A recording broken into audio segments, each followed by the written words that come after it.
make sure to smash that like button and press that subscribe button. Thank you. Bye. Okay, everybody, this is take 75, but welcome back to my channel, Chocolate and Scents. My name is Kimber. I'm a single mom of one, and this is my personal journey of digging myself out of a six-figure debt. If you're a new subscriber, welcome. If you're a returning subscriber, thank you so much for watching. Like I said, this is my channel, Chocolate and Scents. It's been a while since I've made a video, and I kind of just wanted to do a budget review and also just kind of talk about what's going on in my life. So I think most of my followers are on TikTok. I do have a TikTok and an Instagram also called Chocolate and Scents. But I know, especially on my TikTok, I've been talking heavily about the fact that I'm transitioning into a new job. So, and I just found out that this week that new job, although I'm starting it, on Monday, my first paycheck won't be until the 15th. So I am now not doing too many cash stuffings right now. And so I can make sure that my budget stretches out to cover up all those bills that I'm going to have while I'm waiting for that first official paycheck. So just bear with me, y'all. But you know, I am blessed. God always provides. So we're just going to do what we can. So let's kind of get started here. So I did actually get paid I got paid on Friday the 16th, and I got a check for $186.46 and a check for $76.85, which brought me to a grand total of $263.61. I did make a payment towards my electric for $155. Ignore any sounds you may hear. I actually live near a racetrack, so I do apologize. I did cancel a TV subscription. I will be paying Philo $20 on Monday, and I'll also be making a payment of $46.54 towards a hospital bill. All of those totals will be $221.54. I subtracted the $221.54 from my $263.61. That gives me a remaining balance of $42.07. And I actually put that $42.07 into my buffer account because, let me kind of move this over here. This week, this week I should be getting my final 2 checks for my last job. So I actually separated out with 2 different bills to kind of help me organize things better. But on the 23rd, which I left my last job check blank because not for whatever reason, I'm not an employer there, so I had to send back my whole workstation, so I don't have access into the work system. And even though they've always claimed you can log into the system at home, I've logged in even before I had terminated my employment, and the site is not the same information. It's very bare, and it really doesn't show you anything. So I did get a paycheck stub from my last check, and I will be getting a paycheck stub with this check. So right now it's kind of hard to say because I know I won't have to pay medical or anything like that because they weren't sent me a termination letter, but there were other things I was paying out of my account that it's not quite clear what's coming out of that until I get paid and I get that paycheck stub. So I have no idea what my check is ultimately going to be. I know it's not going to have that many hours on it. So I did do a calculation. So I am doing a final payment for an Afterpay account. I have my Prime, Apple, and Acorns. I have my phone and my son's phone. And then I have to make some sort of payment, which is why they actually have stars by them, which is my electric, my internet, my car insurance, and my apartment insurance. And I've already made the necessary phone calls that I needed to kind of let them know what's going on with my finances. So I just went ahead and put the full amount. I didn't know the full amount of this car insurance and apartment insurance just yet. I'm trying to see, because I was paying that directly out of my check. I wanted to see if they actually paid them. And if they didn't, I was going to call and pay them directly on Friday. So that's why that's left blank, because I don't know what that is. But ultimately what that is will affect what I'm able to put into electric and internet. So fingers crossed that we can, you know, definitely at least give most accounts something, if not all. My total bills altogether are $659, $132 from this side, and $527 from this side. I know for a fact that my check is not enough to cover that. So we're just gonna have to work with what we got. And then my final check from the job, which will be payout of PTO and different things like that. I put on here that I have to come up with rent. My Peacock, my firm account. I've been paying for, I want to get back into regularly getting massages. So for right now, I haven't been able to get in there, but I pay $5 to keep my account open. Credit card payments, Affirm payments, internet payments. And I put the Internet Star by there because I did make a payment on it today.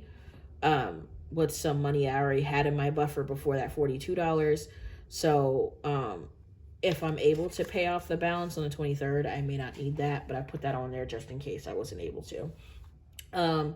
Altogether, my full bills that I put down here are $1,037. Now, I don't think that payout from that checks, I mean, 2 checks this week, is going to be that much.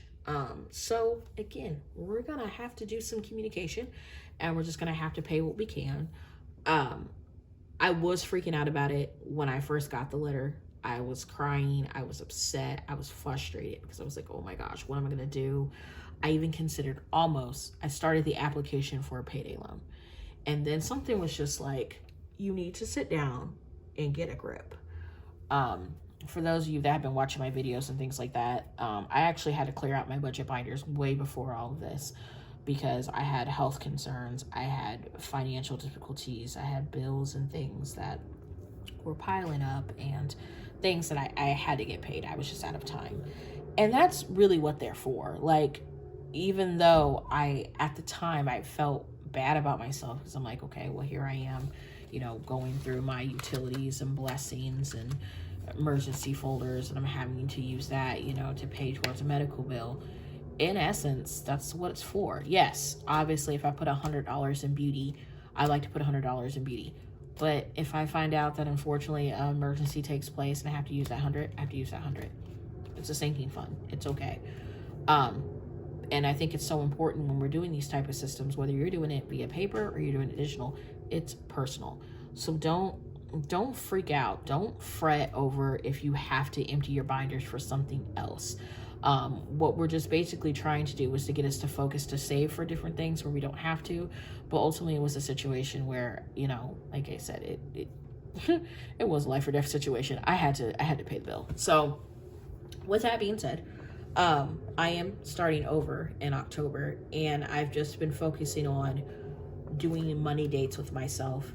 I went to T-Mobile today, of all places, because, well, not of all places. My son actually, that's where I got his phone. And that's where his phone plan is. And I just went in there to get general information, like what would it cost to add a line and what other services do you offer? And just by having 2 lines and home internet, if I choose them, because I'm still researching, it would save me $40 bundling those 3 services through them. $40 can go towards, you know, a debt payment. $40 can go towards another sinking fund. It was just crazy when I did the math on that. I'm like, I'm seriously overpaying. My ultimate financial freedom for me starts for me when I'm able to pay all of my bills with 1 paycheck. That right there is my ultimate goal. I think my bills right now are sitting around $2,000. I remember when they were literally at $3,000. And I've been slowly chipping things and paying things down and chipping away that I really need to get a grip on my finances again. Something else I've been working on is I did a 30-day review of my finances. I think it was in July. And I found out in July I spent $600 on fast food. Now, not making excuses. I was traveling. I was doing a lot in July. But still, and it's like, I'm sure 100% one of the areas that I overspend in is fast food, not gonna lie. And so I've been really trying when I go to the grocery store now, A, due to inflation, but B, it's frustrating going to the grocery store. And I know for myself, like, I get so obsessed with trying to buy groceries at the lowest possible amount that I'm basically eliminating me having joy in the foods that I'm getting. And I know that sounds so cliche and so ridiculous, but like, you know, if you're just buying chicken and veggies and nothing really exciting, that's why I'm like, oh, let's just go get tacos. Let's go get, you know, pizza. Let's go get, you know, pasta. And it's like, or I could just stop being a weirdo and buy these things, you know? So I've been making more stuff at home, and I'm hoping to get into a routine where when I go out to eat, it should be as a treat, not out of boredom. Like yesterday, was it yesterday? It was yesterday or the day before. It was really nice to go out with one of my girlfriends. I hadn't seen her for a while. We were able to catch up, see, you know, how's it going in life, dating lives, jobs, etc. And we were able to have lunch. It cost me $12. I had a great lunch. I had a great time. I visited a friend. We went shopping. I didn't spend anything. She bought some things. But it was like, this was nice. So I didn't need to go out and get anything else that day. Yesterday, I had a craving for something, and I went and I purchased from a restaurant, but I used coupons to purchase enough food where I can use it more than once. So I had dinner for it last night. I ate the rest of it today for lunch. I made me something for breakfast. I made me something for dinner. I didn't go out today and buy any food. And it was like, okay, like, you can still go out. Like, I'm not cutting out fast food. I know that wouldn't be sustainable to be like, I'm never going out. But I think just being mindful of when I do and treating it like a treat would help my bottom line. And I'd be able to get a lot of these things paid down. Because I think right now I'm like at $4,300 in just personal debt. And I am actually also starting, I actually have 2 jobs I'm starting. My other job, it doesn't start until the 1st, but so far it looks like it's about 3.5 hours roughly every Saturday morning for that job. And I'm using that income to pay down debt. And my goal would be to get that get my personal debts paid down, where then I can really use my extra money and tackle this car situation. I have been of 2 minds because my car is still fairly new to me. And I've been wondering, like, do I want to sell? Well, I don't want to sell it because in this market, when I got this car in particular, I was a little bit upside down. Not going to lie, not advisable to do it. But it 100% was just time for something like different. And I've been kind of looking at it because even right now, I pay extra towards it, but I really would like to pay extra towards it and either flip it into something way cheaper or refinance it into something better. But I know that my refinancing would be a lot better shot with paying off more of it and improving my credit. And improving my credit is only going to come with tackling my personal debt. Like, it's just, it's a double whammy. So for right now, I'm just going to have to grin and bear it with my car note. But once I pay all this off, I can see the vision of getting my car note back down to where I want it to be. Or like I said, ultimately selling it for a cheaper car. I have thought about personally selling it, but I don't know. I'm not really advanced in that. And my biggest fear is listing that car for what it's been appraised at and getting scammed. Because that's a lot of money to get scammed out of. Like, I don't know how to do a private sale, but I have some friends that do that, so I may ask them for pointers and ask them what they think if that's ultimately what I decide to do. But I do think I'm gonna go with a private sale, just because it just seems like the most logical way for me to recoup my cost. So yeah. So that's kind of like what I'm doing. I would like to, another area I want to see increases in, or things that I will increase. It's just, I want to increase my beauty section where I get my hair done roughly every 8 to 10 weeks. Or I would say about every 6 to 10 weeks, depending on the type of hairstyles that I do. I do like a lot of braids and a lot of different things. And I think financially it'd be better to pay for that stuff over time versus when my appointment comes up, I'm just taking $100 to $150 out of my pay period. And I've just been looking at, okay, well, if I instead every paycheck, because I think in my One Beauty folder, I think I saved like, I was originally just saving $25 every time I got paid. Well, what if I did 50 or 60? Like, just, I need to like boost it up to where it's making sense, where I don't feel like I'm constantly running around trying to find things. There are some beauty care items that I would like to incorporate in there, just some self-care things, and I think paying for those things over time, since it's not a service I need to have regularly, would be better for me. Boosting up what I pay in groceries. Like, I think with inflation, the unfortunate part is that I personally have been struggling with, okay, what areas of my budget do I need to grow to match inflation? But then also thinking about the quality of life I'd like to have. Another big thing that I'm focusing on too is saving up money for a trip, because I promised my son for spring break we are going somewhere. I have family that lives hours away and in different states, and I used to take my son there for, you know, vacations and different things. And what I found is that's great, but that's not it's not a vacation, it's not a trip. So I'm trying really hard to work on that. So this is just a couple of things. So I just kind of want to talk through and figure out, you know, just kind of tell you guys what's going on. I'm just remaining prayerful. I feel like my income will be enough. I think things might be a little bit shaky and difficult, but I'll make it. I'm very excited. My new job, I have to go away for this coming week. I'm in the city for the first week. Then the next week after that, I'm out of town. The next week I'm back in the city for training, and then the next week again I'm out of town. So I'm very excited. I'm going out of town and different things. So we're gonna see how it all works out. I know they said they'll give me trip details and hotel and transportation information.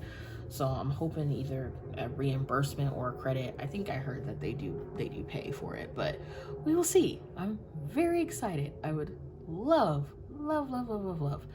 to go on a trip and experience that as well. So I might vlog that. I might talk about that. Definitely documenting my journey of being out there, because I'm probably gonna have to pay for like my own food. So yeah, but that's it. I just want to do a budget walkthrough. And I think the biggest takeaway from this video is that if you find yourself like me and having to start over, you're not a failure with having to start over. Things are better. This personal budgeting is personal. And if you need to start over, do it. But thank you guys so much for watching. I hope you guys stay blessed. Have a wonderful day. Bye-bye.